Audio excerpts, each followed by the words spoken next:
on va expliquer ce qu'est la troncature des nombres. Alors, pour trouver la troncature des nombres, il suffit tout simplement, si je veux la troncature de 54,73, il suffit tout simplement d'enlever tous les chiffres après la virgule. Donc par exemple, ici 54,73, la troncature, ça devient 54. Si je prends 141,859, j'enlève tous les chiffres après la virgule et j'obtiens 141. Donc là, j'ai troncature. Troncature simple. Donc si je prends un nombre, donc comme ça,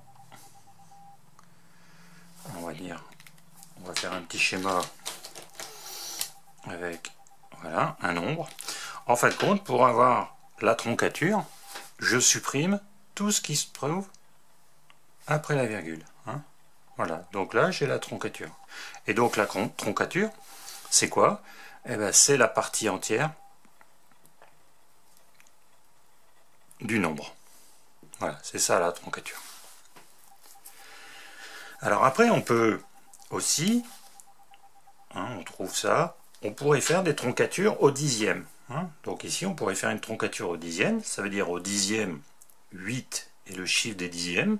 Donc on va garder le 8 et on va enlever tous les chiffres après le 8. Donc on va avoir 1,8, et donc là on a la troncature au dixième. C'est-à-dire qu'on enlève tous les chiffres après le chiffre des dixièmes.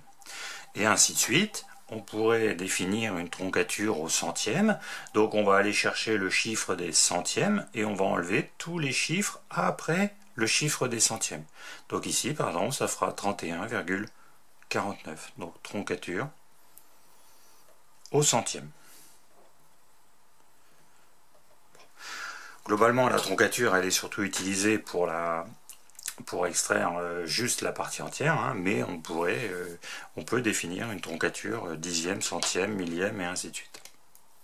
Voilà, donc on rappelle, partie entière, partie décimale pour un nombre. Donc pour la troncature, on garde uniquement la partie entière. Ça permettra ensuite de travailler sur des approximations ou des estimations de valeurs. Si on veut faire une addition, en prenant les troncatures, on aura une estimation plus simple à faire pour le résultat.